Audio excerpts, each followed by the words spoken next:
So this is recording. And you have you have local recording set up, yeah. Hi everybody. We're doing something different. Is people here? I don't know. We got two people. There's two people watching. Hello. Hey, we are not going to. It's all right there. Yeah, just so you guys know, we are not going to be monitoring the chat during our thing. We may stick around for Club 65. We may talk to you guys there. We don't know. We've never done this before. Exactly. But I would love to know who's here. So drop your name down. I see Ben. Ben is here, Snatcher 42. But drop your name. We just curious to know. You can do that throughout.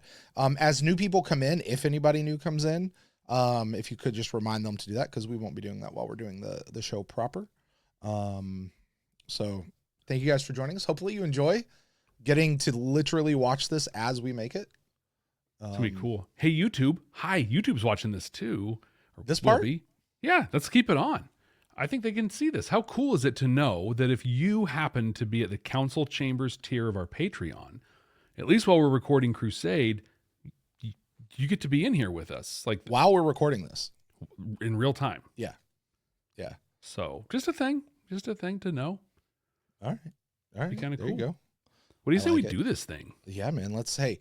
So we'll do that. So, okay. So if this is going to YouTube, then I got to do my little spiel. Exactly. For everything. Basically what it comes down to, Brent, just to be clear. Yeah.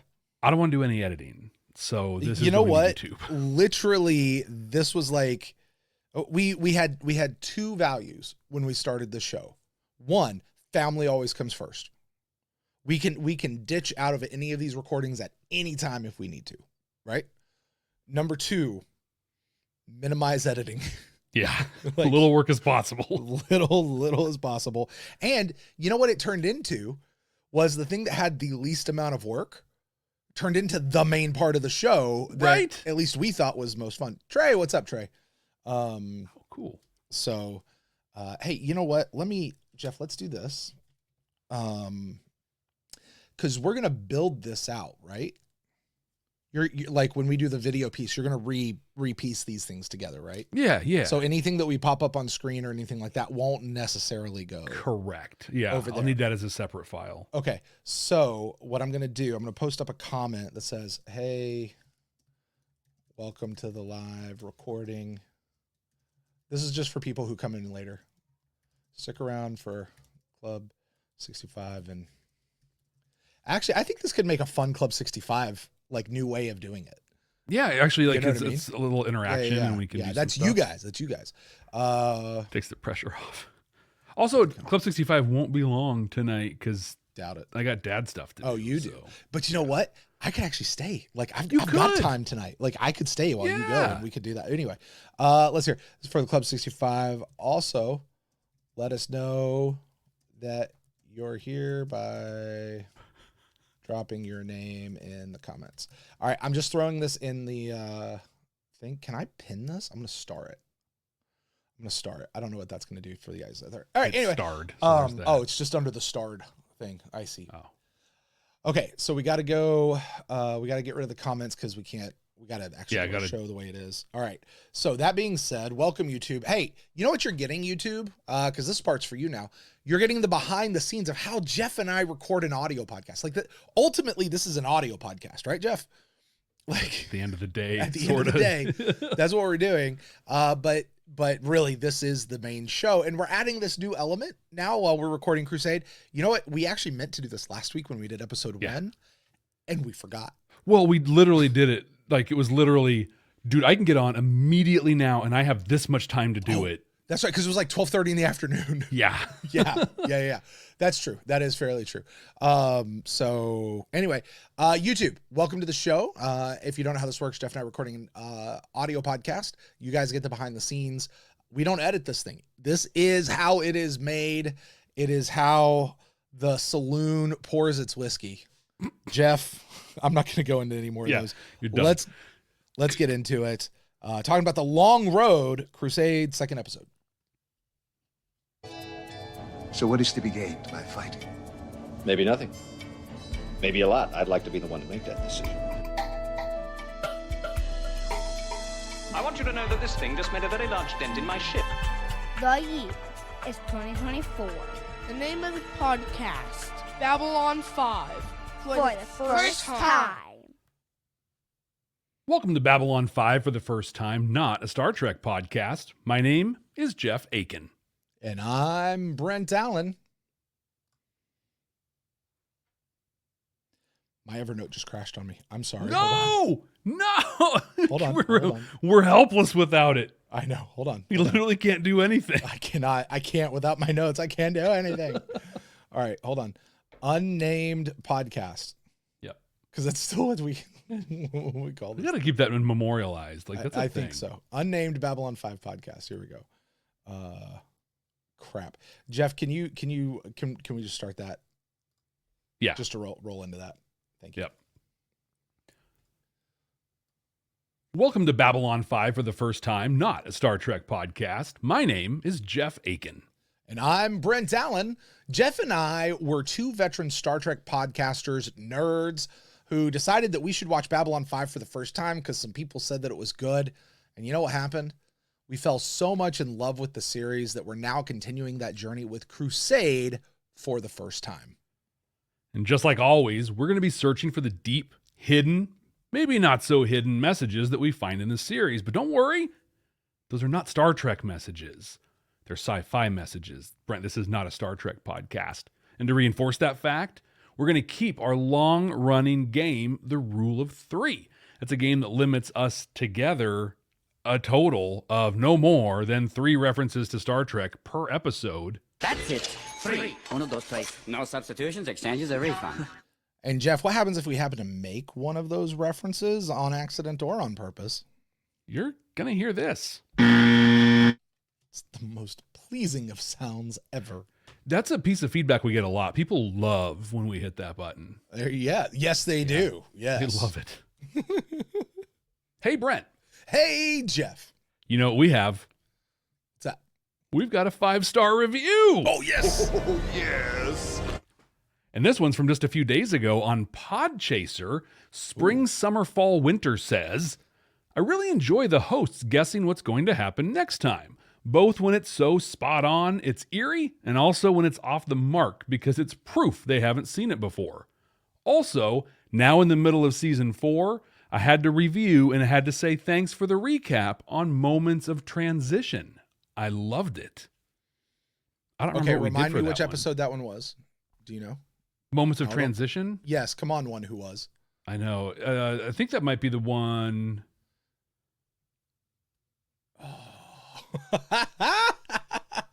I'll tell you what I thought it was. I thought it was the one that had the Drock in it for the first time. Drock, but I realized that it was not that one. Okay. But regardless, we should look that up. But what was the name again? That was Spring, Summer, Fall, Winter. Hey, Spring, Summer, Fall, Winter. One, thank you so much for joining us. We actually had a message from one of our people on Patreon just saying how cool it was. I think it was Trey messages Jeff, who was like, hey, how cool is it that people are still discovering your show for the first time, backing all the way up and like they're in their run right now. And that's really super cool because we get messages like this that were like, that feels like a long time ago to us now. No. I can't even remember what that particular episode was, but that's super cool. And so thanks for leaving that review and dropping that in. And as far as the predictions and getting them wrong, you and I were also told at one point that we're really bad actors. And so like we couldn't fake them out if we wanted to. And well, that's as far as I'm neither going to confirm or deny that particular rumor. We'll just say you've seen them. Do your own math. That's right. Jeff, you know how much we love reviews? A lot. You know how much we love doing the game, The Rule of Three? A lot. Well, you know something else we love a lot? Would that be the guessing game? The guessing game that Sunshine 1, 2, 3, Spring, Summer, Fall, Winter was just talking about, where at the end of the show, we play a game where we try to guess what next episode is going to be about based on title alone. Well, Jeff, this is the part of the show where we revisit that prediction just to see how close we got to it. So, Jeff, what did you think the long road was going to be about, and how close do we think you were? Yeah, I was almost as far off as you could be with one tiny little sliver of exception. I thought this was going to be The nerds, all the ists, all the doctors and stuff coming together to plan and do the thing to, well, here's the long road to figure the thing out, to find a thing that could be the cure, which is a thing they kind of sort of did in this one. But I will share, and I talked about this in my reaction, but I made a fundamental flaw in making this prediction I'm going to do a better job with in the future. I approached this like this was a serialized show like Babylon 5.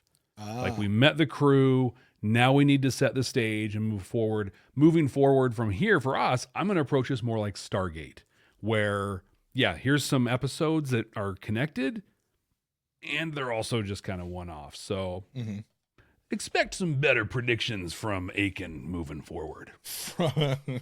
We're aching for better predictions. Oh, what did you think it was? What did you think it was going to be about? You know, I said that it was going to be a very literal, like, show title, and I did. I thought it was going to be very literal. I thought the long road was going to be like the name of a section of space, that, like, it's its nickname, and it's going to be like this really dark and dangerous and tricky place. Space is dark, but it's going to be dangerous and tricky, real weird place to get through, and they got to get somewhere, and in order to get there, they have to go through the long road in order to get there. And that is not at all what this episode was about. Not even close. No, not even a little bit. But you know what will help us all get closer to understanding what it was about, Brent, is you enlightening us and reminding us what this episode, The Long Road, is all about. Well, it's just another day on board the good old EAS Excalibur with apparently not much to do on this particular Tuesday. Why is it a Tuesday? I don't know. Seems like it's any other day on the ship where they're not doing whatever it is they're supposed to actually be doing. Captain Gideon, along with a few extras, and woohoo, we're going to talk about one of them because I got a good laugh out of it, is getting in some precious time. And yeah, that one. I know exactly what you're talking about.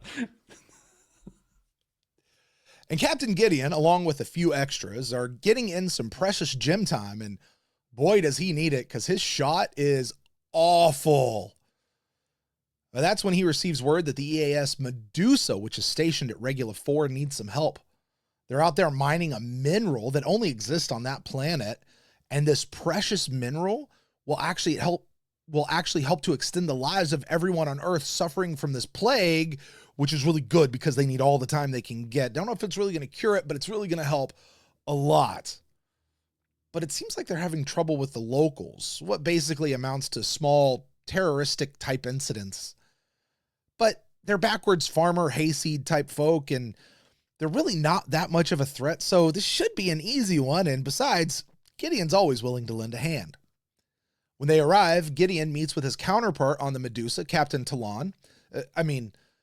Daniels, but he must be drunk because he keeps going on and on about a golden dragon and a bunch of other stuff that makes no sense whatsoever, except it just so happens to pique the curiosity of Galen, who for some reason has traveled along with Gideon and gets to be in on this conversation. It's pretty clear that Galen knows exactly what's up, so he invites himself down to the planet with Gideon. They suit up. Gideon puts on some local attire, reads a handbook of the local dialect and accent, and away they go. Well, down on the planet, a tumbleweed blows across the dust-covered street. The doors of the local saloon swing open, and in walks John Wayne Gideon. Cowboy hat, trench coat, boots, and I swear he was even wearing spurs. They're being stared down by all the patrons, but that's no problem. He goes over to the bar, orders a couple of toonies, tries to pay for it with a little bit of gold he has that, could actually buy the entire bar. Yeah, sorry, Gideon, I'm not so sure that the barkeep keeps that kind of change lying around. Well, later that night, Gideon and Galen that should be the name of a band, Jeff. Gideon and Galen. Gideon and Galen. Later that night, Gideon and Galen have just shut down the joint. Gideon's growing impatient as Galen is waiting for what exactly? Well, for anything, for something to happen, because something always happens. And right on cue, the saloon doors blow open again, and it's the town folk pitchforks, torches, mean mugs all around. The whole shebang. They don't like these outsiders, and they don't like these two, and they want them out of here. But just before the fisticuffs come out, Galen's smirk is paid off when the saloon doors blow open one more time. Wind and leaves, flashes of light mark the grand entrance of none other than Obi-Wan Kenobi. Or is it Gandalf the Black? Or whatever. Standing there, telling the folk not to hurt these two. They're here for him. He invited them, which just confuses the hell out of Gideon. But the town folk buy it, and they leave. This guy, he's Brother Alwyn. I'm sorry, wait, let me check my notes. Nope, sorry, just Alwyn. Just Alwyn. You see, he's also a technomage, just like Galen. They know each other from way back. Truthfully, they know each other from way, way back. We'll get into that one later. Alwyn, much older than Galen, and honestly much more wise as well. Let me try that. Alwyn is much older than Galen and somewhat wiser as well. He gives us a little history lesson on the technomages, and he laments that they have lost their way. They're supposed to be there to help people, not go into hiding when they're needed the most. He explains to Gideon that it's been him doing all these shenanigans, trying to get the Medusa to leave and not come back. This mining, it's disrupting everything on the planet, and when the mining is done, they're going to leave, but these people are going to wind up starving. But the people come back home. Sorry. But the people back home, Gideon says. But the people right here, Alwyn says. And Alwyn is determined to help them, even with his fun hollow projected golden dragon. Holy crap, that thing is real? No, didn't you hear me? It's just a hollow projection. Well, eventually push comes to shove. Alwyn just can't get the Medusa to leave, even with Gideon really on his side now. So he has to ramp it up. But before he can do much, the town folk get together, they kidnap and hold hostage the miners. Alwyn chases them down and chastises his own people. This isn't who you are. Don't lose your way by becoming something that you're not. But they're pretty insistent. So he's just going to have to do what he has to do. And the consequences will be on their heads. He heads out to take the Medusa. He heads out to take on the Medusa one-on-one. He goes to the mine and begins to use his magic, destroying the mining operation and the Medusa in the process. Well, the Medusa can't let that be, and honestly, truthfully, neither can Gideon. So Gideon orders the big honking main gun on the Excalibur to be fired directly at Alwyn, vaporizing him instantly and destroying the mining complex. Well, with him gone and the mining complex gone, the Medusa and the miners and the town folk all come together. Captain Daniels finally has a sit down to discuss the situation, and they actually all agree that they can work together and find a win-win solution for everyone, which really is what this should have done in the first place. And as for Galen, well, he goes to meet Alwyn out in the woods. Of course, Alwyn didn't really die. It was all part of the ruse. He's a technomage, remember? But the town folk don't get to know the truth. And their consequence is that they must go on without his help and his protection. But maybe it's for the best after all. Alwyn heads out and leaves Galen with some good old-fashioned pondering to do about his role as a technomage. Jeff, what did you think of The Long Road?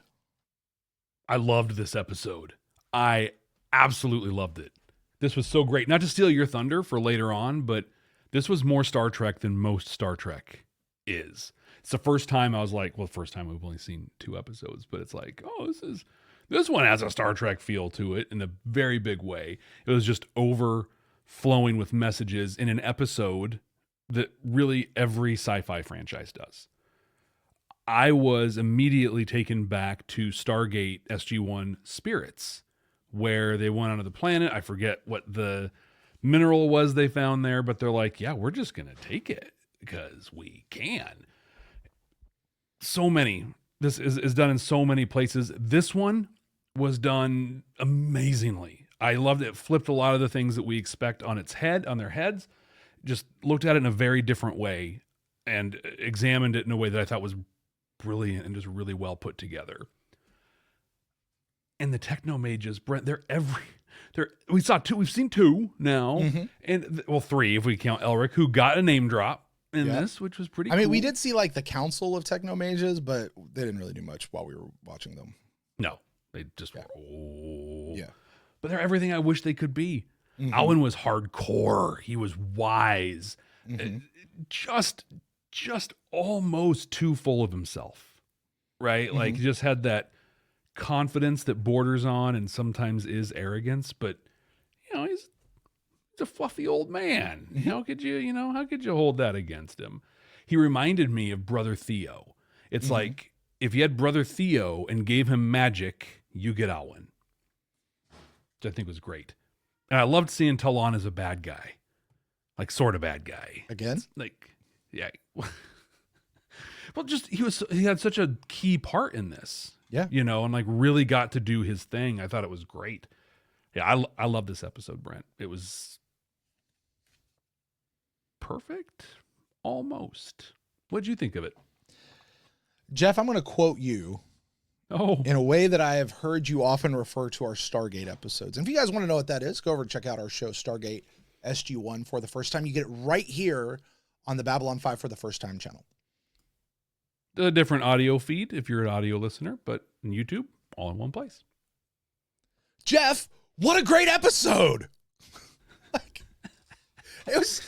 I loved this episode. Yeah. I loved this. I loved it through and through. This was a Western episode. Yeah. It was a Western. I loved it. I don't even like Westerns that much, but I loved this episode. Star Trek Discovery did this with their second episode of season 3, and I loved that one too. I think I like this one even better though. Yeah. Just like you said, we got everything we needed about the technomages, and it's about dang time. It is about, I know there's the novels out there. Maybe we'll get to those one day. Maybe we won't, but it is about time that we got some more technomage stuff. This is an episode. It was exciting. It was thought provoking. It was well told as a story. I mean, this is easily your typical sci-fi episode that you're going to see in season 4, season 5 of a series when the show is clicking on all cylinders. You know what I mean? Like, you're going to see it there. It's that level of a show. Alwyn is one of those characters you just want one of in your life. We all need an Alwyn. We need a Rabbi Koslov, and we need an Alwyn. Like, you need these types of people, these kind of sage people who can slap you around a little bit, and you still kind of got to be a little scared of because they might be a little crazy. You know what I mean? Like, I loved this episode, and Jeff, I'm going to tell you, this one is an early running for my favorite episode of all 13 of the Crusade episodes. I can tell you right now, it's going to be in there. Gonna be in there.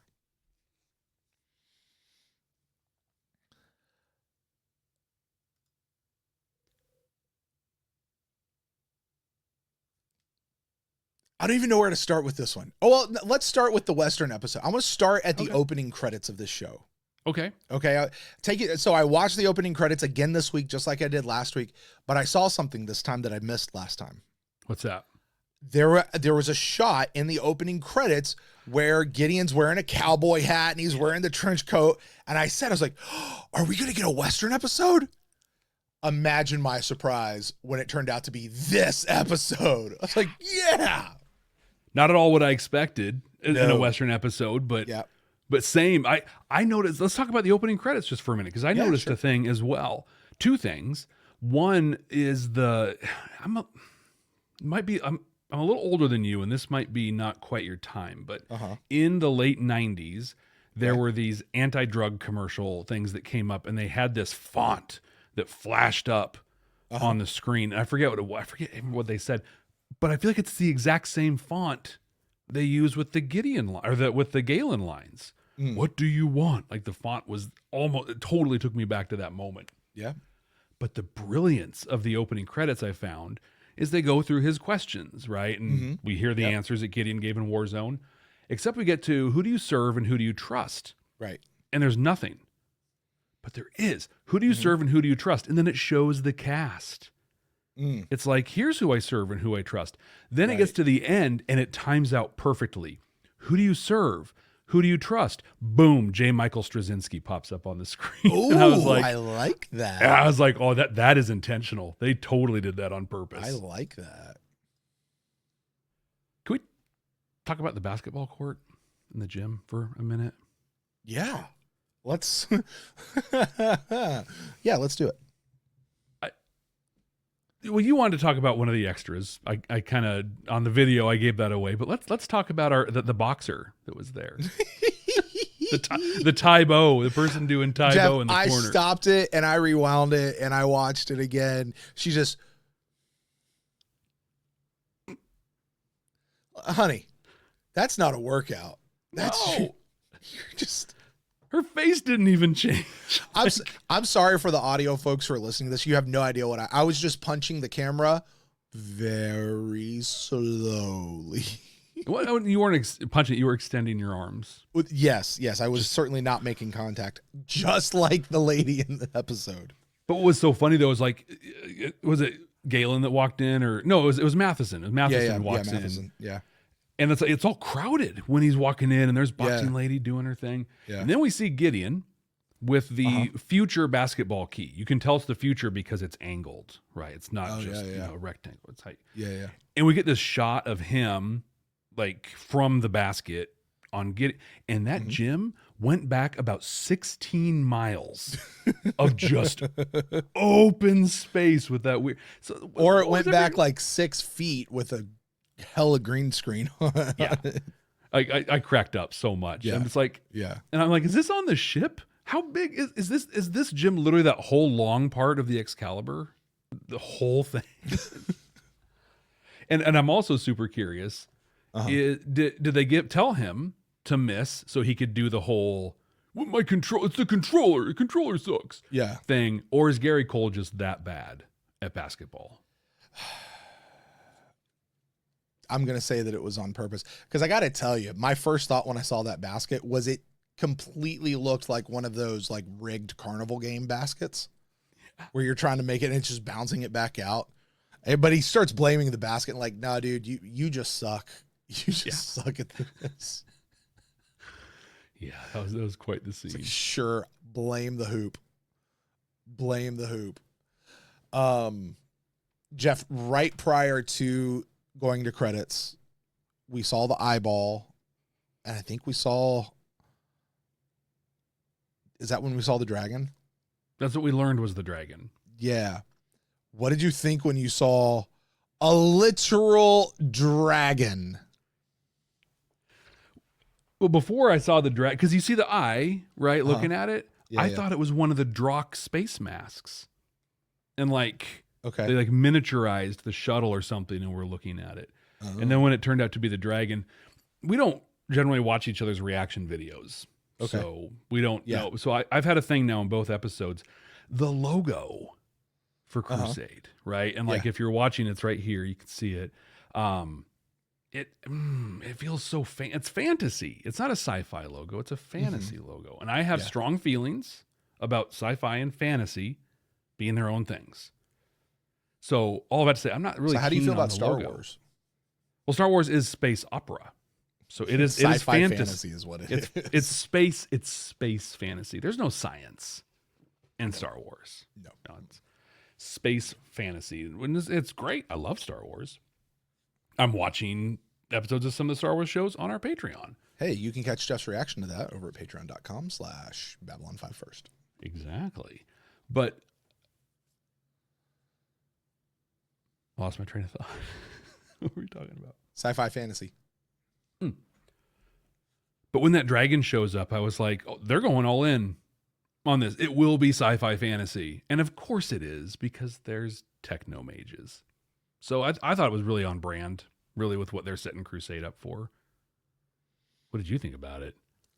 I don't know what to think about it, because like in the very first opening piece, we saw like the eyeball through the window, and I was like, is that an eyeball? And like my first thought was like a cat, like because it had the long slit and everything. I was like, cat eyeball, okay. didn't think a dragon. Why would I think a dragon, Jeff? Seriously. I know, right? So when I saw the dragon, I was like, is that a dragon? And I think I said, I was like, there's no way that's real. There's no way that that's real. It's got to be a hollow thing. It's got to be, it's just got to be there to freak people out. This is not real. But I loved that they had the balls, the full on just cojones to put a golden dragon in a sci-fi episode. Yeah. I've never seen a literal dragon. Yeah. Like, we could have been in the Shire, Jeff. Well, just a little ways from the Shire. Yeah. Covered in gold and everything. Yeah. But it did make me be thankful we had a technomage, because you always want a mage in your party when you're going to fight a dragon. Always. Always. Very important. Always. But I did find it interesting that they were calling the dragon, the messing with the shuttles, all that stuff. Mm-hmm. They're like, it's terrorism. They're terrorists. And yes, right? Like, I don't want to belittle, but I had to really reflect on, like, what a post 9/11 world we live in, like, clearly, but how that word has such a different meaning right now than it did in 99 when this aired. Oh, that's true. Yeah. I was like, that's terrorism? What? Yeah. Come on. Because, I mean, really, at that point, I mean, I guess the closest thing we would have had to it would have been Pearl Harbor, which was 40 years before our time. But we had Oklahoma City. Well, but that was domestic, though. Mm-hmm. It's not foreign terrorism coming in, you know. Yeah, you're right. But yeah, then there was Oklahoma City, which we had. So yeah, that idea has changed for us. And I mean, okay, take that and even apply it to other shows that talk about terrorism back in the 90s. It's a different feel. Yeah, it's a different feel for sure. For sure. All right, let's talk about Galen. What the heck is Galen doing going with Gideon? Like, I get it once he finds out and he's like, oh, there's a golden dragon. There was peanut butter or whatever he said. Like, yeah. Like, there's a few things that you're like, these things are really weird. And he's just like, oh, so what else was there? Oh, it was it? Oh. I get it once he knows what's going on, because he clearly knew what it was. But what was he doing there in the first place? Why does Galen just get to go? Like, how did he get onto the ship? And how does he get off calling Gideon Matthew? I loved it. Yeah, loved that he called him Matthew. He's the only one who can. Yeah, that's what I thought. I'm like, he's literally just like, I can do this, and I'm not military. I don't report to you, so I'm not. I'm just like, this works on so many levels.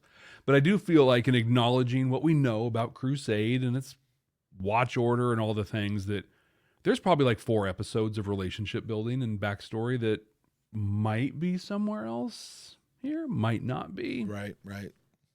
But it was weird. It's like, we get Matheson walking into the gym, and then Galen. Yeah. And nothing back on the ship until like the very end of the episode. And that was still just Gideon, really. You know? Mm-hmm.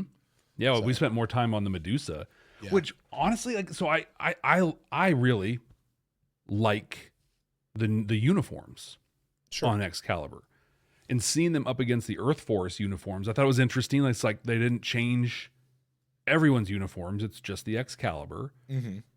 But it was neat seeing them held up against each other. You know what I mean? Like, just, oh, look, they are different things. They have different missions. They're doing different stuff.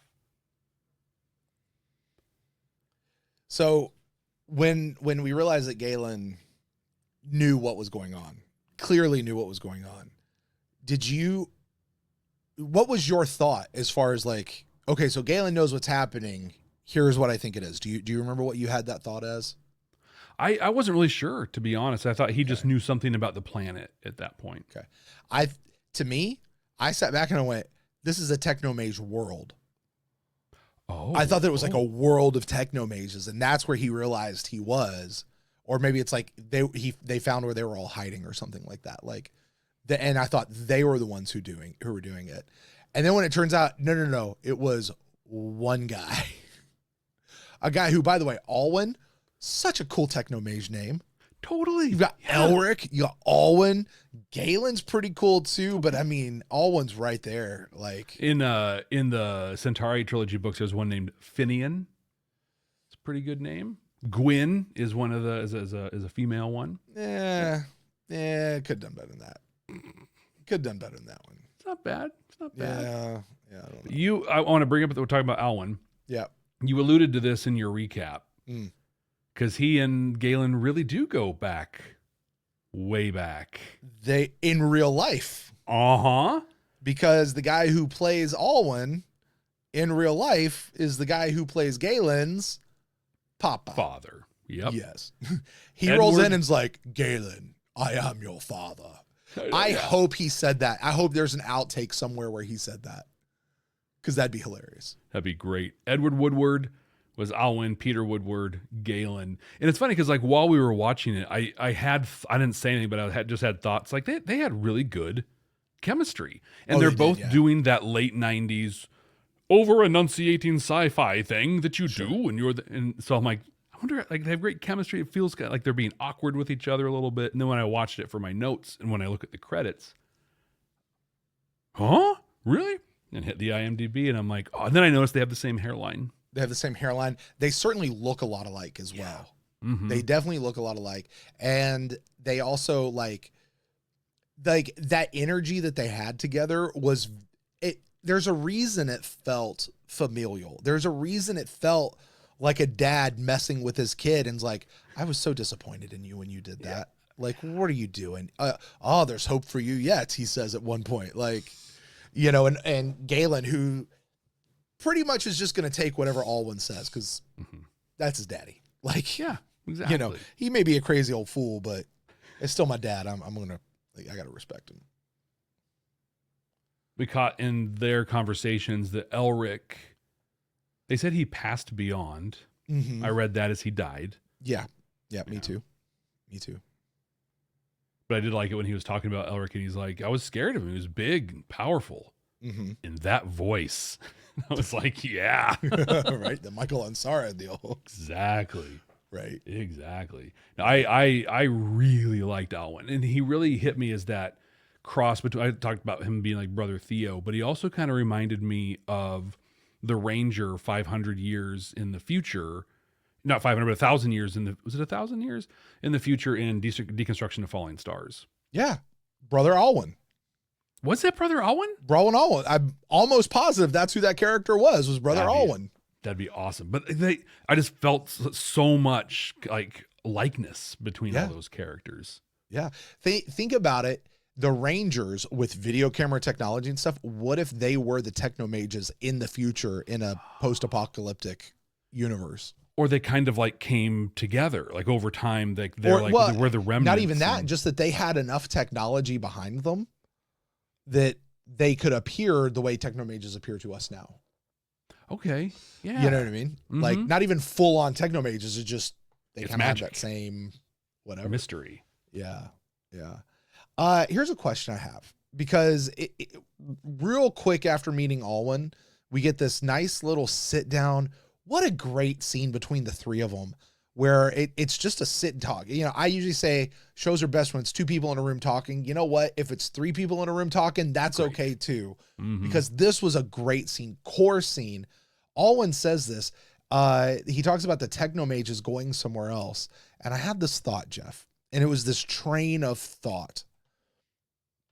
So if Alwyn didn't go with the technomages, not all the technomages left. If Alwyn didn't go, and he thought Galen might not have gone as well, who else didn't go? Yeah. Was it just Alwyn? Out of all the technomages that went, he was the only one who didn't go into hiding? Or is it possible there was more technomages who didn't go into hiding? And if so, who are they and where are they? And now I need to know that spin-off series of what's going on there. That could be like, if you think about like a even a novel series or even a television, like that's an anthology type series. What's happening on this world? What's happening on this world? Like you don't have to have the same actors in each episode. Like just. I'll bet though that this was meant to be that spinoff. That's part of where the fantasy like Crusade makes sense. We're on a crusade to find this cure, but it has this, all those fantasy overtones we're talking about. Yeah. Because it's not just going to be about the plague. It's also like it was meant to be maybe the story of the technomages. And because in A Call to Arms, Galen said something about some of us stuck around. We're going to stick around 20 to 30 years and just kind of, make sure you're all okay. But he also got all over, Alwyn got all over the ones that left because he's like, right at the launch of the Shadow War, they took off. Yeah. And when we get to that scene where he's got the big glyph on the ground and he's getting ready to blast the Medusa, I was just like, these guys could have been game changers. And even if that whole thing was a complete ruse and he couldn't blow the ship out of the sky, the other stuff they're doing, they could have totally tipped the scales. Oh, I think he could have blown the thing out of the sky. And if Gideon hadn't done what he did, he was pretty much going to. But he's a technomage, so he can tell the future too, I guess. And he knew that Gideon was going to stop him, and he let him stop him. Yeah. But I love his words that he said there. He's like, Alwyn says he didn't leave the order. The order is the ones who left. He's still true to who he is. He decided to ride out the war, not in hiding, but out in the open with others, helping them. He says the others displayed, Jeff, rank cowardice. Those were his exact words. Rank cowardice when they decided to leave, which clearly means, Jeff, and this is something to really chew on about technomages, which really means that they, as an order, as a group, have some sort of a mandate or some sort of a purpose to help, to protect, to be involved in some way, and that the technomages shirked that duty. Now, when you and I first met Elric, we were like, of course they have to leave. Of course they have to go beyond the rim. Now, you and I have assumed since that episode, they left to go beyond the rim. Right. What we now know is that's not true. They just went into hiding until something. They just went away was, I think, Elric's actually exact words. Yeah. The implication was they went beyond the rim, but you can retcon it however you want. Whatever. It makes you have to wonder what life was like with technomages in the world, in the universe, bouncing around from place to place to place. What was going on with them? And you're right. How could they have changed the game had they stayed? You and I had that conversation back then, though. Of course they had to go, because what if their technology, what if their magic fell into the hands of the shadows? Exactly. They had to take that off the board. Except that's not the issue. They're shirking their responsibilities by doing this. They're not being responsible. They're shirking their responsibilities. It's such a great point. And I made one note, and as you were talking about it, it made me think about another one. But two things it reminds me of. One, in the world of space fantasy, it's like the Jedi Order, where it's like, it's kind of the sequel trilogy, take it for what it's worth, but where Luke's like, they forgot who they were. They lost their way. Yeah, I'm bringing it back, or whatever.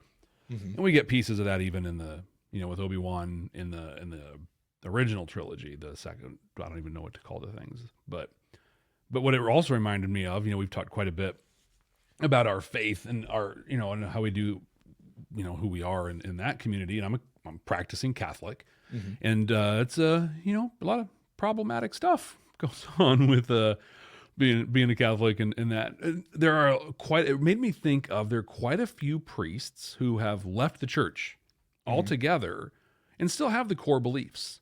Yeah. Right. They believe the dogma and the stuff, but they can't associate with the church anymore. And it really made me think of that. And many of them go on to become mystics.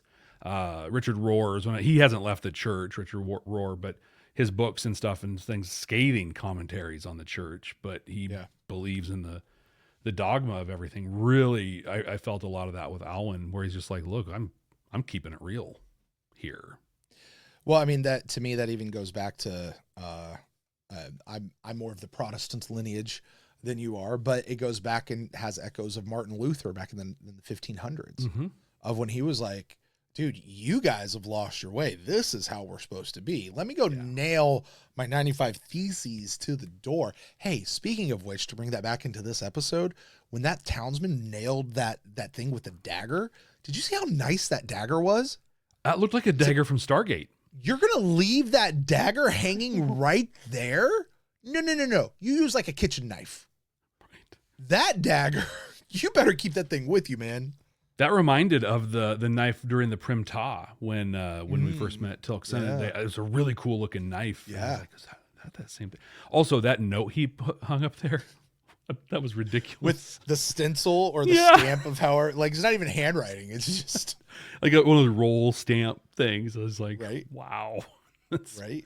There was some stuff with the villagers that a lot of it was just kitschy, campy stuff like that, where it's like, I'm going to laugh, tongue and haha, it's ridiculous. They very much had like season 2, season 3 TNG villager stuff that feel to them.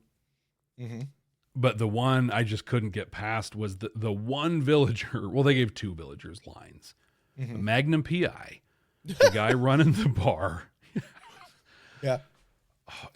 Hey, tell me you've never acted before without telling me you've never acted before. The guy tried. I want to give him credit. Like, he made facial expressions and he tried, but he was clearly reading. He was just doing exactly what the director told him to do. Really took me out of a lot of it. You know, the other thing that took me out of stuff? Oh, go ahead. Sorry. Oh, no. I almost wonder if they weren't supposed to be bad on purpose. Almost like super overly simple. Almost, yeah. But it was, if they were, it was almost like it was just too much on the other side to really be like super believable. I like this character, you know, like Sure, a little smarty. They got the daughter and stuff, and you know, and her mom, God rest her soul. I was just like, wow, yeah, you really care, right? A lot, right? So they get to a spot where they go take hostages because they got to take matters in their own hands because they don't know what to do. Fine. Alwyn comes in and he takes more hostages. That was his answer, was to take more hostages. And then he wants to turn around and release them. Mm-hmm. What did you think of that whole sequence with taking more hostages when you really shouldn't have taken any, and then turning around and wanting to just release them right away? And the villagers like, what are you talking about? It was very confusing.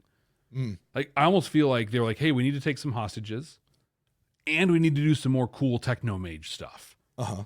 So how do we do both of those things? Well, we'll have them come in and do the hollow demons that turn real and have really nice teeth. And then we'll just say there's the hostages there. And then we'll have them come back. Like, I almost think it was like, maybe they needed more time on the episode and wanted to do the fun technomage. I don't know. It felt weird and tacked on. Yeah. I actually liked it. Did you? I liked Alwyn taking more hostages. Really drove home the point. Really proved it. And now it's time to release them. We're going to show them we're not a threat. We're going to, we have the ability to do this, but we're not using it. We're showing restraint. And we're giving them back to you. Just leave, please. We're not trying to escalate this. We've shown you that we can do this. Now go. I kind of liked that as a tactic. Yeah. I really did. I didn't see it that way, but the tactic doesn't make sense. You have no show of force against Earth Force. You can't do anything, so you do the one thing you can. Hey, here's what we got. And then, like I said, immediately lay those guns back down and hope that that's the offering of peace. But it was the moment not far from there where I think it was the innkeeper guy who even said, he's like, well, we can do whatever we want as long as you're here. Right. And that was the greatness of Edward Woodward and his acting, because you could just feel where he's like, oh, yeah, I screwed up. I screwed up. I've been here too long. Mm-hmm. I've been here too long. Galen has a great little line. He says that they need to have a backup plan in case reason is not sufficient to the cause. Yeah. And, this is where this is a great piece where I think Star Trek goes to, but they often fail to verbalize. Star Trek's big thing is, don't fight. We don't have to fight. Let's get diplomatic. If we can talk to each other, we can find out about each other. we cannot have to talk. But you also know that thing's loaded with photon torpedoes and phasers, and they can take care of themselves. You know they can, but this is really all about talking. Here he verbalized it. Like, listen, we're going to try this, but we actually have to have a backup plan in case. I always said, reason is not sufficient to the cause. Yeah, that was a great line. Because sometimes you just got to roll up your sleeves and go fisticuff. You know what I mean? Like, when you're going back to what I think it was the innkeeper said, he's like, I can't treat them as a human when they won't treat me like one. Right. So they're trying to introduce that idea of like, let's talk, let's show them what we have, let's reason with them. And they're like, well, they don't treat us like humans, so let's sink to their level and do this. And I'm sorry, go ahead. Oh no, you please. I was going to say, that's such a reason that I hear though these days to where people who have been treated with such rank injustice to justify why they turn around and do the things that they're just talking about not doing. Yeah. You know, and it's heartbreaking when you see that, because you're like, dude, like, you've just been victimized by this. Why do you turn around and do that? Well, it's, you know, and listen, I don't want to get into the whole, you know, rioting is the language of the oppressed, and I'm not going to go there, but I get it. I get that concept, you know. I think writing, I'm going to dive just a little bit in, because this is a big thing for me. And we've had a lot of conversations on our Twitter, on our Discord around this, because I have a core belief to myself that a human, just by virtue of their existence, is deserving of dignity and respect. Correct. You're human, full stop. You might be a human who does things that are bad, and you should not be held up, condoned, followed, supported because of the things you do, but you still deserve dignity and respect. And what often comes up in the conversations, because there's a lot of people that have been hurt, and I'm not saying this to minimize the hurt of anyone, but because there are some people who are jerks and do really awful, mean things, and a lot of them they did to you, they did to me. But when you turn around and, you know, I've heard this exact line from somebody, like, those guys are jerks, and they deserve to burn. Yeah. Do they though? Does that help? And I look back at, really, if we go back all the way to the time of Constantine to now, and should we even go all the way back to Hammurabi? And it's like, well, you know what? You did something bad, so I'm going to punish you. I'm going to come at you. Yeah. And you know, how has that been working out for us? Not well. And Alwyn just calls it out here. Yeah. In such a beautiful way.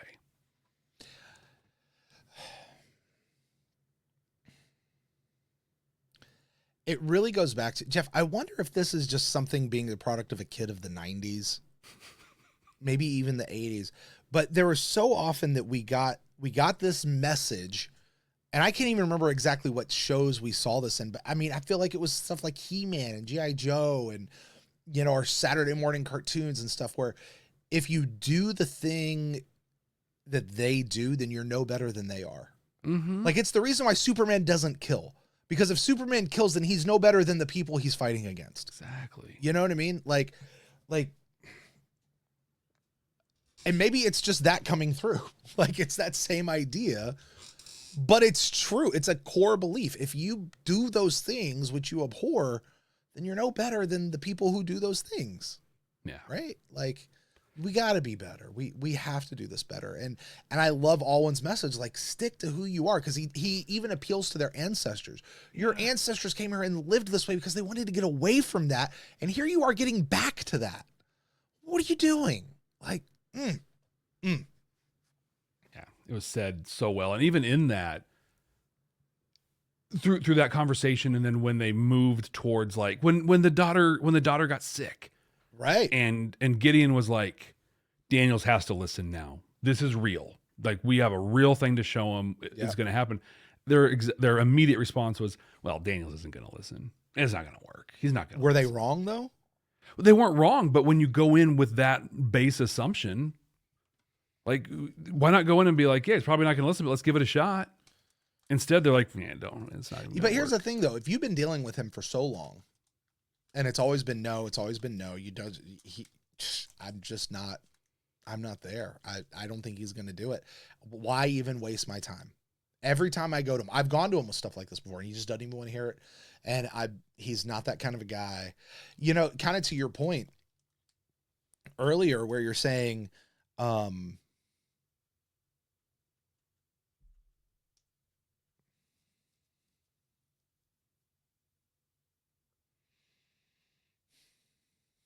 go back to what you're saying. Go ahead. Sorry. All right. I think it's still important, though, for acknowledge that it hasn't worked. Mm-hmm. But we only have control over what we have control over. Yeah. And so instead of sitting back in armchair, battling the whole thing of, well, he's not going to listen, so I'm just not going to do it. No, I have an opportunity to take this forward. And if I don't, and things continue, that's as much my fault as it is Daniel's at that point. Now, if I take that forward to him and he doesn't listen, it's not my fault anymore. Mm-hmm. I have done what I can do. Like, I believe there is justification in the futility of some, not always, but in some of the things that we do. This was a zero risk thing even to do. But let me ask you a question, though, Jeff. Let me ask you a question. Put yourself in the role of the villagers. You've been there. How many times do you keep going back to somebody? How many times do you keep going back before you're just like, hey, we got to do something? Because this thing has, there's a new guy who comes into town and he wants to do the thing that we've already been doing for so long and nothing's working. Well, let's give it one more shot.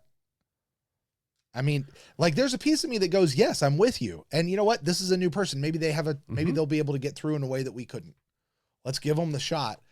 Also, I need a backup plan in case reason doesn't work. Yeah, it's not because at some point I've got to execute the backup plan. Exactly. Yeah, absolutely. And that's where I think instead of just being like, he's not going to listen. He's not going to listen. Like, hey, look, we brought this to him before. He didn't listen. Here's how we brought it to him. Do you have other ideas? Inform instead of shut down. Yeah. But I mean, like, I get it though, Jeff. Like, I get the despondency. I get the frustration, like I get the almost give up. Like, I just can't do this anymore. I just can't do it. I've tried. I just can't do it. You should still do it. Yeah. You should still try again. I'm gonna take a huge risk, and I'm gonna sort of bring politics into this a little bit, but I'm gonna do it in a way that doesn't land on either side of the fence. We never bring politics into this, Jeff. Never. Well, science fiction isn't political. Never. At all in any way. But at the time that we're recording this, we recently had a presidential debate, and it was an interesting debate. Mm-hmm. And I was talking to a good friend of mine during the debate. She is from Punjab in India. She's Punjabi. Okay. And became an American citizen 10, 12 years ago. Okay. And I made a comment to her where I was just like, oh my gosh, we deserve so much better. And she said, yes, and we get what we deserve. And what I really took that is I don't care what side of the aisle you sit on. We have not had a great track record of presidents for a long time. So you could sit back and do it more than a third of Americans have done and said, well, I've tried and it just doesn't work, so I'm just not going to try anymore. I'm just not even going to vote. Or you can say, hey, you know what I have? I have this ballot. That's the one thing I have here. I'm going to use it. And even if it's futile, I'm going to make my voice. I'm going to use what I have in this. And now that's not an apples to apples. Going back to someone who, Daniel's and saying your daughter's about to die is a different thing. But also when you stop trying, oh my gosh, I'm going to make it even more simple. When my daughter was young, we read these incredible books, Iggy Peck, Architect, and Ida Twist, Scientist. There's one called, these books, they're so good. One called Rosie Revere, the Engineer. And she was this young kid who created things and invented things and was so imaginative. And then one of her inventions, just was total pooped out and she got made fun of and she was crushed. And her aunt, I think it was her aunt who was powerful inventor and engineer and did cool stuff, said this line that just, the only true failure in life is to quit. Mm. And so, yeah, you're being oppressed. You're being strip mined. Now they're poisoning your people and you're just going to quit. I don't know. It sounds like defeat to me.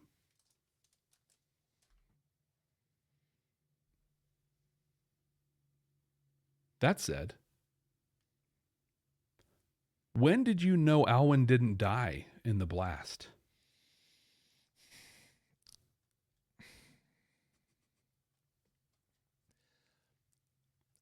When did I know? When I finally saw him show back up on screen. Yeah. When did I suspect? The entire time? But I do. I mean, my note here was Gideon's solution was to destroy the mine, even though it destroyed Alwyn in the process. I will tell you this. I truly thought way early. I mean, I'm talking back in the bar scene. Alwyn's going to die by the end of this episode. He can't get out of this episode alive. So I was expecting a death. Also, he's a technomage. He can make it look like whatever the heck he wants it to look like, So, I thought Gideon's answer to the whole situation was one hell of an answer. I really did. But what I was curious about though, in the middle of that was, isn't that weapon on the Excalibur? Isn't that like a planet killer? Couldn't it have destroyed the whole planet? I don't think so. It's not that powerful. I don't think so. Okay. It could take out a destroyer, or a capital ship, but I don't think it could destroy a planet. Not quite Death Star material. Okay. No. Fair enough. Because I was like, man, that must have been a really controlled blast if all it did was just take out put a little crater in it right there, Yeah. Bloop. Yeah, I went on quite the journey with that whole scene because at first I was like, oh, this has to be fake. He is agreeing to blow the thing up far too fast. Yeah. Like he's not pushing back. He's just agreeing. And then it kept going. I was like, oh my God, did Gideon just cave? And then it's like, oh no, he's got to come back. But it kept they showed multiple scenes that Alwyn should have been in. And I'm like, oh my God, they actually killed it. And then he showed up. I'm like, oh, nah, you got me. You got me.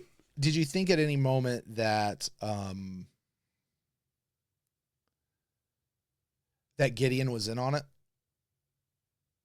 With him and Alwyn? When Gideon said fire, did he know that Alwyn wasn't really there or that Alwyn was going to survive that whole thing? Yeah, I think the whole thing was planned.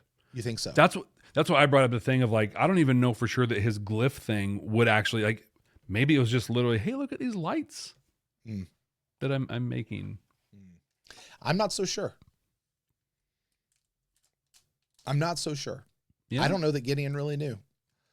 He might have suspected. Gideon is he understands he's a technomage. Stuff happens but I think it. Do you remember that episode of Stargate, Jeff?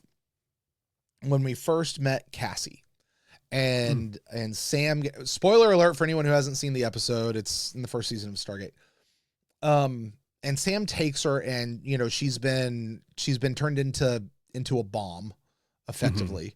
And they take her and they dump her in the bottom of this missile silo, leave her in the room by herself so she can explode and not hurt anybody else. Yeah. Right. But at the very end, Sam goes running in and disobeys all orders. And she goes there to be with her so she doesn't have to die alone. And it was so heroic. And it was just such this moment. And turns out she was a dud. Didn't blow up. Right. And we get all the way to the end and they're like, well, how did you know? And she goes, I don't know. I just knew. And the thing is, if Sam knew or even had an inclination she wasn't really going to blow up, that takes all the teeth out of her as a sacrifice. Yeah. Out of a heroic moment. It's no, I didn't actually think she was going to blow up. So I went in there. So I did something stupid that I had zero evidence for. I'm not a hero. I'm an idiot. You know what I mean? The idea that Gideon was in on that makes Alwyn's move. It takes some of the teeth out of that to me. Because think of the balls of Alwyn. Here's what I don't know if what we were seeing in the mine was a projection of Alwyn doing all of that stuff, or it was actually Alwyn himself really doing it. and really causing this threat, knowing that Gideon was going to do it, and he had a way to escape immediately. His own personal transporter or whatever his technomage thing is, right? So for Gideon to, and it takes the teeth out of Gideon's decision a little bit too. Like Gideon had to sit there and go, if I let him do this, I'm responsible for my sister ship and everybody in there. And he buys into what Marshal Teague is telling him, Captain Daniels is telling him, which by the way, he was wrong. It would not be Gideon's fault that all of those people died. Exactly. 100%. It's your own dang fault, dude. Sorry. But Gideon also realizes what side he's on. He has to, it's a decision he has to make. Also, informed decision. He has a technomage, so maybe something could happen, but I'm not sure. That way is much more interesting. It's much more compelling than, yeah, he was in on the plan the whole time. Yeah, I think so. I like the idea too. Could have been a projection. We've seen technomage projections. It makes sense. In this episode. Yeah, in this very one. And the one right before it as well. All right, there you go. True. I'm going to need a quick dad moment. I'm going to pause. Well, we can't pause I don't know this that. one. Can we pause this? I don't know that we I don't can think pause we can. this. Well, pull yourself out and I will have a conversation. I'll just stay You know here. what? No, you go do that. I'll take a moment and talk with our people that are hanging out with us in the chat. Cool. All right. I'll just be a minute. So, yeah, no problem. Let's see here. I'm going to go here. Nope. I'm going to go here. Yeah. Oh, I can do it this way. Here we go. Hey, there we go. Hey, what's up, guys? So while Jeff is doing that, dad moment, welcome to how this works sometimes. A lot of times when we're recording, we actually can pause the recording so that this part just gets cut out, but it's not there. So we'll go ahead and do this. Club 65 a little bit early, and that's cool. Ben is in. Trey is in. Ben says, you won't know this until you see the end, but Moments of Transition was the end of the Minbari Civil War.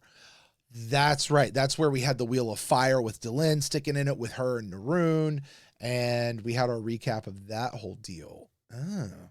I kind of want to go back and see what we said that inspired the comment by the person who did the review. Thank you for letting us know that, Ben. Brent had fun with this. Here, I can throw this up here. I don't know if Jeff's going to be able to put this in the video later or not. Ben says, Brent had fun with the summary. Yeah, buddy, you betcha I did. I'll tell you something that's different, though. Every summary I've ever written, whether it was for Star Trek, Stargate, or Babylon 5, I've been able to go, after I watched the episode, I've been able to go to the wiki page and pull their summary and write mine kind of alongside of that, because it's really hard to write a summary while you're watching an episode. So, you know, it's I watch the episode, and then usually 30 minutes before we go on, I'm sitting there typing it out, and you try to, you know, add some personality to it and add some quippiness, and you look at your notes and what can you pull and all that sort of stuff. Yeah, it turns out there are no actual like detailed plot notes of what happens in episodes of Crusade. Like if you go to the fandom wiki page, it just says like Act 1, Act 2, Act 3, Act 4, Act 5. It's awful. Like and I was like, there is nothing. So I'm gonna have to rework the way that I do these recaps. That one I literally just had to pull from memory of what happened. And I had the show pulled up, and I was just kind of like spot checking like various spots to go, oh yeah, that's what happened here, and oh that's what happened here, no, that's what happened here. So I got to tell you though, I was really thinking, I have editing capability on Wikipedia and on those fandom pages. Oh, yeah. And I was thinking about actually going in and writing those things for Crusade, just doing it myself and putting those in there. So I thought that would be fun to do that. Ben says 100%. The font, yeah, you wouldn't want to download a Starship. Correct. Yeah, that's right. It's the piracy stuff. It was piracy. There's Jeff. He's back. Jeff, Ben says this. We got that message from He-Man and other Saturday morning cartoons. Guess who wrote a whole bunch of those? Yep. Phenomenal point, Ben. Phenomenal point. Absolutely. And Trey says, I like the delivery just as much as the words spoken. Assuming probably something that Alwyn said. I think it's something you said. Maybe something I said. Or maybe something you said. Delivery. I sure it was me. He likes the words as well as the way I said it. Maybe it was the recap. I don't know. Anyway, so Jeff, you are back. I'm back. All right. Are we to a transition point? Yeah. Okay. Come back in with that. Very much. I've kept pausing, waiting for you to go there. I have a lot of notes on this one, just little things, and I feel like we've exhausted. The well has run dry, though I have a few more notes, but that's why we get to Club 65 and we still have notes left over sometimes. Exactly, and that's okay. All right, so let's give us a few seconds of silence so I can find this, and then we'll come back in.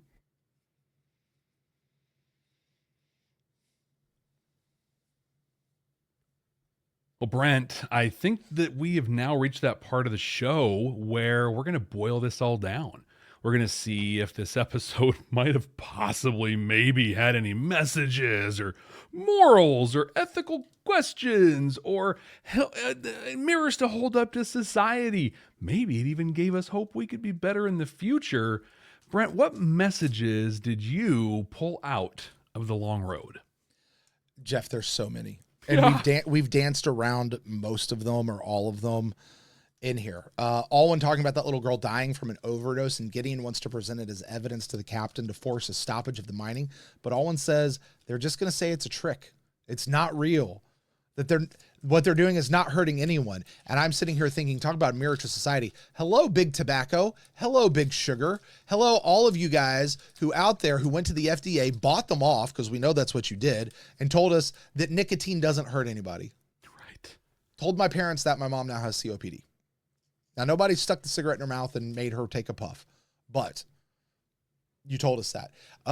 All this high fructose corn syrup you put in our food and all these things that are allowed. And you know what? To our international friends where you guys don't allow a lot of the ingredients that we have here in America, thank your government for that. Yeah, for real. Really, thank your government for that.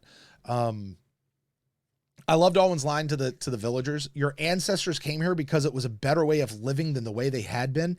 You choose your tactics and their way, and then you're going to lose who you are. If you be like them, you're going to lose who you are, and you're going to lose your way of life. Not just who you are as a person, but also your way of life. You'll become no better than them. What a message. That's a message that doesn't require expounding upon. At all. It just is what it is.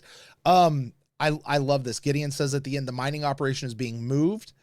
It's going to be hard without cooperation from the locals. I'm adding that piece in. And a lot of people are going to die back home without the help that comes from here. This is a plea to work together. Yeah, hey, here's your message. You can accomplish good stuff if you work together. We hit this one all the time here at this show. All the time, you know? When you lose what makes you've lost yourself. Alwyn was ashamed because the villagers weren't being true to who they were. They didn't even listen to Alwyn when they should have, right? And now he's gone, and they are going to have to live with the consequences.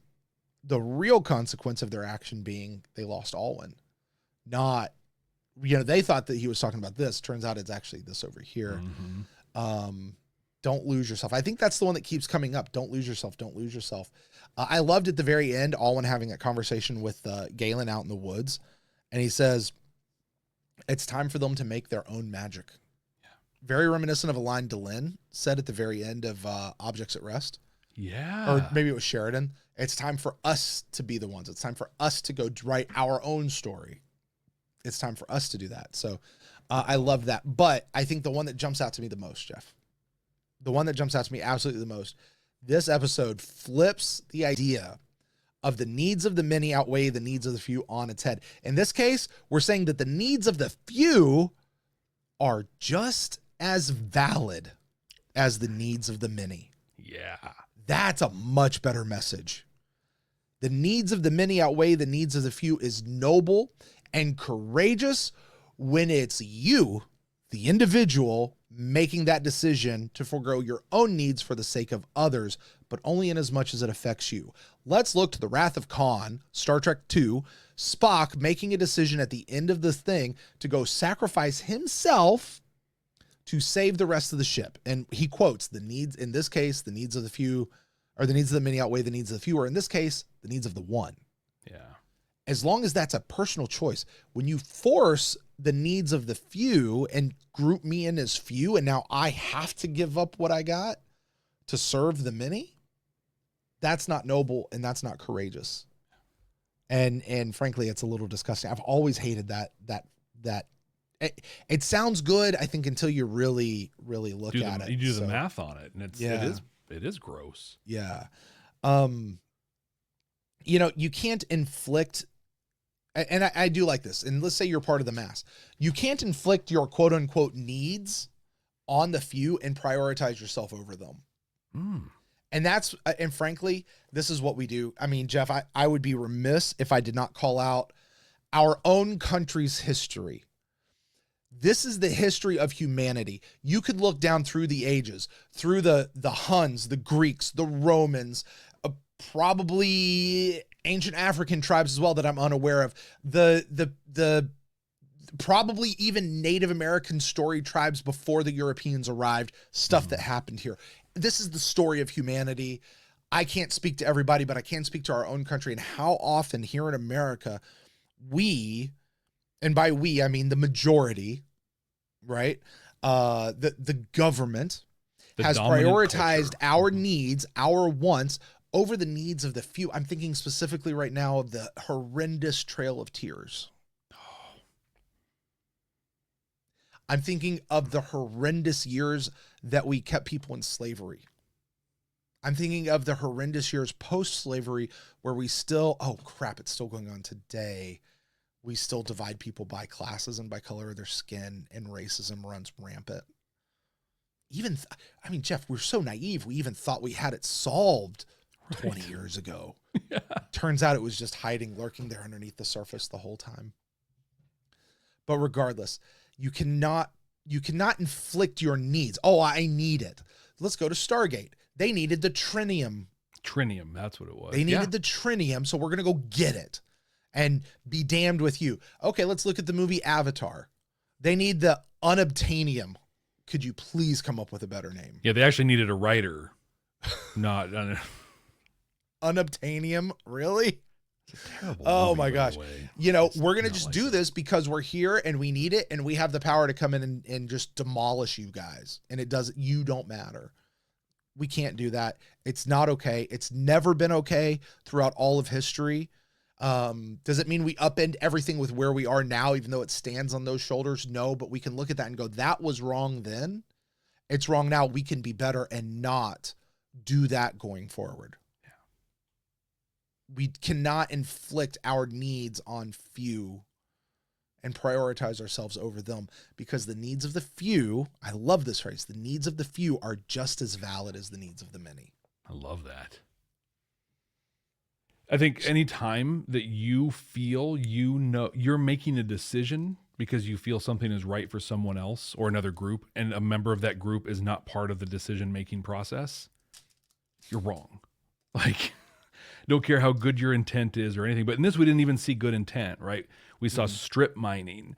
We saw, complete disregard for a culture because, well, we know what's best. And what's worse, I really felt that I heard through a lot of this episode, not only do we get to decide, but we feel we have a right to that mineral. We have a right to that because of our hardship and our tragedy. So we have a right to it. You can blanket that same feeling against all the colonization in the whole world of, well, they have a thing there, so and I want that thing, so I have a right to it. Ouch. I mean, oh. So yeah. Well done. Good recap of those messages, because there was a lot in this one. There was a lot of them. Oh my gosh. I apologize to the people who watched the unedited version of the Brent watches, because I spent a lot of time typing with the video paused, but with a lot of time typing. I'll bet. Jeff, did you have any messages you wanted to bring up maybe that I missed? There were a couple little things I had. That was my big one. It was around feeling you have a right to them. Yeah. But I also had the point of how Alwyn gave them a false sense of superiority and confidence when they were actually fully dependent on that. And where do we have that? Because they were sitting there going, Thor, Thor, Thor, Thor, Thor, Thor. And where, oh no, Alwyn's not here anymore. But I thought the idea of the girl, the daughter getting sick, I was really interested by that. Yeah. Because the way they played it out, it was very minor, like the whole thing. In fact, a lot of that like I feel like they spent some time on it, but it was literally just like, oh yeah, so you already have it in your system. So the little bit that was more was now too much, and then they kind of moved on. Like they didn't interrogate it anymore, which is fine. But and it's almost dumb, but it's like all things in moderation. Yeah. When they have enough, when they have what they need, they're great. They're super healthy. They live long lives. But not that she got greedy, but to make it, more of a mirror to our society. When you get greedy and you go get more, it doesn't go well. You might not die right away like this girl. It's like one of the things I've heard said quite a bit, and I couldn't agree more. Right today, you won't walk in to a jet engine because you know you're going to get sucked in and chopped into billions of pieces and blown out the back end. Right. But you will smoke a cigarette. Or you will eat that chocolate cake full of high fructose corn syrup. Those things that 40 years down the line are going to have really big impacts on you. Yeah. This is kind of a metaphor for that. Just, take and use what you need. That's it. Well, Jeff, we go through here and we look for those messages. But one of the things we also do? What's that? We rank these episodes. We create the 100% completely accurate and definitive ranking of Crusade. Jeff, our current top 5 is Warzone. And there you go. So, Jeff, you get to place it, my friend. Where does the long road go? Was this better than Warzone? Does this become our new number 1 or not quite? And this is our new number 2. Yes, this becomes the new number 1. Brent, I think you've heard us talking about this now for quite some time. Yeah. You said it. I don't disagree. This is the episode to beat. This is the very long night of Londo Mollari from season of 5. Crusade. Yeah. Yeah. And, the more I think about it, I'm not even sure that we should count Sleeping in Light against Very Long Night of Londo Mollari. Right. Like, it just doesn't seem fair. It's kind of its own thing. It is. And technically it was season 4, but it just doesn't seem fair. That's such a good episode. Like, here are the top 109 episodes of Babylon 5 and Sleeping in Light. Right. And can we just gush over Sleeping in Light and how perfect of a finale that show was? For real. Yeah, I could do 20 minutes on that. Like, for real. Let's not right now. But instead, Brent, that's it. Yeah. Now, for the long road, we've taken this excellent near perfect episode, wrapped it up. Next week, we're watching an episode called Appearances and Other Deceits. For the first time. Never seen these episodes before. All we know are the titles, nothing else. And we like to play a game where we predict what the next episode is going to be about based on that title. Brent, what do you think? Appearances and Other Deceits are going to be about. It's really hard not to hear the phrase Appearances and Other Deceits coming right off a Technomage episode where we saw the Golden Dragon and we saw whatever happened with Alwyn down there and not be like, it's another Technomage episode, because that should be what it's about. So my strong, bold prediction is this is not a Technomage episode. Appearances and Other Deceits. I mean, I don't know. They're gonna meet. Okay, here we go. They're gonna meet a race out there that is not exactly what they seem. And we're gonna have to uncover what's actually going on, which is a little bit of what this week was kind of about too. But yeah, I think we're going to meet some new race out there. They're going to be holding on probably to some secret of something, and they're holding a big secret, and we got to get to the bottom of it. How about you? This immediately conjures rumors, bargains, and lies for me, just in the name, very different piece on it. And so, like, initially I feel like it's going to be something about having a story and keeping up appearances. But what I think it is, like when you were saying they're going to go find another, a planet, and I'm going to flip that. And I'm going to say they're going to be in either a part of space or at a planet where they have to change the appearance of the Excalibur and themselves and keep up appearances and deceits to try to, like, really almost what Gideon and Galen did in going down to the planet, getting, the clothes and whatever, but doing that on the bigger scale of the whole ship has to somehow slip and fit into that construct. And Brent, we're going to find out exactly what it's about right here next week. Thank you all so much for joining us on this very just short toe in the water dip into the long road of Crusade. What a great episode. But no, we really appreciate you being here. If you haven't already, please subscribe, like, rate, review, do the things, the podcast and the YouTube things. The big thing that you can do, though, to help us out, and the thing that means so much to us, is please share this show with somebody else, somebody who either hasn't watched Crusade before or has a deep love for it and might want to relive that first time experience. So until next time. Hey, Jeff. Yeah, Brent, what's up? Hey, you know I'm right about that one thing, right? Maybe. I mean, what if you're wrong about it? Well, that's not very likely now, is it? All right, technomage. Where are you going? I don't know. It's so dumb, but that makes me laugh every time. Club 65. We're now into Club 65, Jeff. We are. Club 65. Hey, we're going to do something new for the first time. We've never done this before, except for that one time we did it. That one time. That was one time. Great. Yeah. Yeah. And it works so great there. We'll do it here. Hey, we've got a few people who've joined us live for the recording. One of the new benefits we're giving, at least during Crusade. I don't know if we're going to continue this past Crusade, but at least for Crusade, for people who are on our council chamber tier at Patreon, they get an invitation to join us as we record this live. And we can make that happen. We had to set up the technology to do for Sleeping in Light, and turns out we can keep using it. So here we are. But we can't just like open it up to everybody. Like that wouldn't work. But so we have that. So we got a few people who've joined us here tonight. I know our friend Trey is out there. Ben's out there.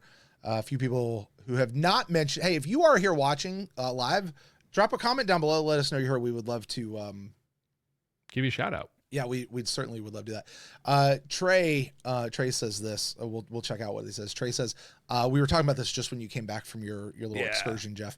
He says, I like the delivery as much as the word spoken. And Trey clarifies he's talking about the recap. Yeah. My recap. So you do a really good job with, you do a great job with those. Thank you. I try. Jeff, here's a question. How long do you spend writing your recaps? It depends. Sometimes I'd say not more than 15-ish, 20 minutes. Really? Maybe. Usually a little less than that. I think mine are generally a pretty solid 20 to 30 minutes. Yeah. Maybe 25 to 30 minutes. It takes me because, you're trying to find like the quippy ways to go as we get in there. So I usually get the ideas for what I'm going to say on my first watch.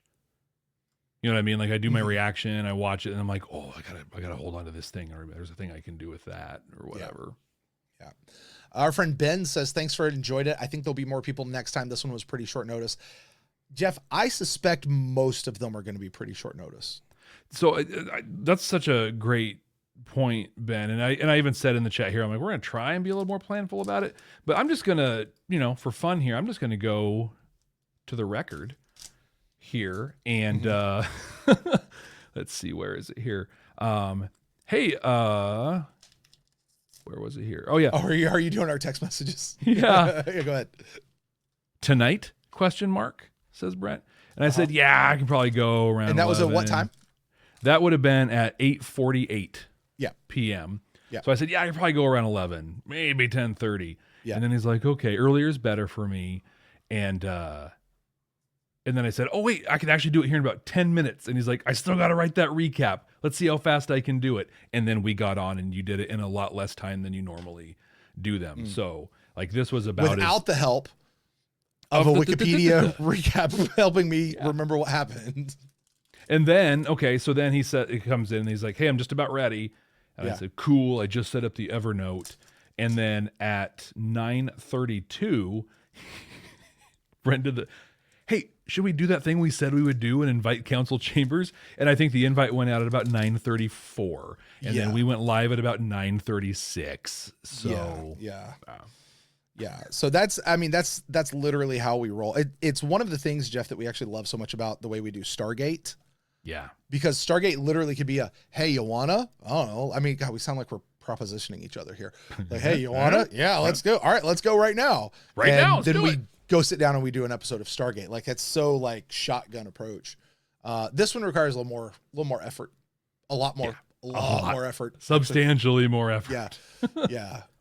So Jeff says we'll do it less last minute next time. We're gonna try. We're gonna try it, but and we said this in the council chambers, like we can't promise just because of how things work. But if we have an idea, Jeff, you know, and certainly we do this way, when we go, hey, are we gonna go tonight? We can at least send out a notice that it's gonna happen, even if we're not Exactly. if we're not gonna do that. So but hey, listen, you guys get this early because this isn't gonna go out till Monday. Exactly. So this is cool. What, Tuesday. So what? Hey, welcome to being an episode. That's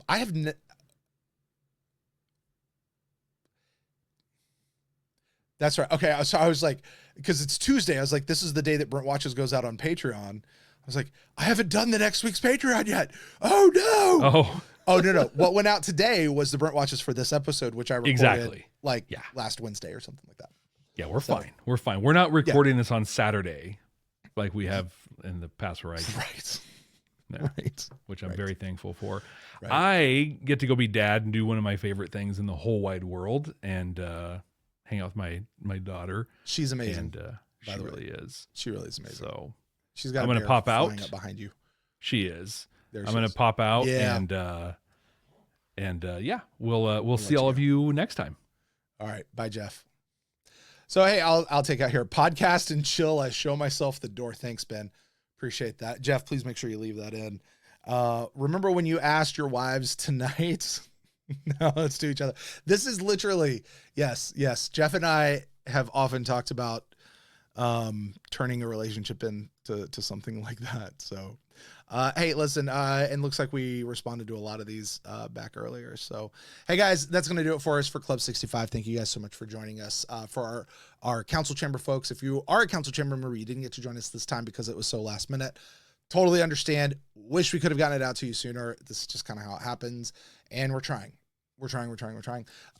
We will try to get that out sooner with more notice next time. We're still learning how to do this. So, yeah, but we can't promise. But we'll try. We'll just make it available. So I'm going to get out of here. Hey, remember Club 65? Drop 65 down in the comments for all you folks on YouTube who are watching this. Drop 65 down in the comments. Let us know that you're here. Remember, the first rule of Club 65, we don't talk about it outside of Club 65. All right, we'll see you guys then.